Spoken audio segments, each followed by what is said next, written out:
হঠাৎ সাকিবের হাতে খুশিতে টাকা তুলে দিলেন বুবলি। হ্যালো ভিউয়ার্স, বিস্তারিত জানতে চ্যানেলটি সাবস্ক্রাইব করে সম্পূর্ণ ভিডিওটি দেখতে থাকুন। সুপ্রিয় দর্শক, ঢালিউডের অন্যতম ব্যস্ত অভিনেত্রী শবনমে আছেন বুবলি। সাকিব খানকে কেন্দ্র করে মাঝে মধ্যে আলোচনায় কেন্দ্রে আসেন তিনি। কেননা সাকিব খানকে নিয়ে ক্যারিয়ার জীবন নিয়ে যতটা না সময় আলোচনায় থাকছেন, তার চেয়ে ব্যক্তিগত জীবন নিয়ে বেশি সময় সমালোচনায় থাকছেন। আর তাই তো যে কোনো ইস্যু নিয়ে সবসময় আলোচনার মধ্যেই থাকছেন তিনি। ঠিক তেমনি এরই মধ্যে সামাজিক যোগাযোগের মাধ্যমে শবনমে আছেন বুবলি ও সুপারস্টার সাকিব খানের বেশ কয়েকটি স্থির ফটো সামাজিক যোগাযোগের মাধ্যমে ঘুরপাক খাচ্ছে। যে ফটোগুলোর মধ্যে এক ফটোতে দেখা যাচ্ছে সাকিব খানের হাতে খুশিতে টাকা তুলে দিচ্ছেন বুবলি, অন্য এক ফটোতে দেখা যাচ্ছে হাতে টাকা তুলে দিয়ে কি না খুশি শবনম বুবলি। সত্যি দুর্দান্ত লেগেছে দুজনকেই। তবে কিসের জন্য একজন আরেকজনের হাতে টাকা তুলে দিয়েছে এই বিষয়টি এখন পর্যন্ত জানা যায়নি। তবে বর্তমানে সোশ্যাল মিডিয়া ভাইরাল এই ফটোগুলি।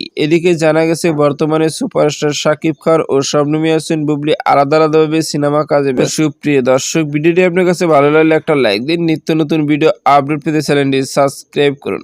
অসংখ্য ধন্যবাদ পুরো ভিডিওটি উপভোগ করার জন্য।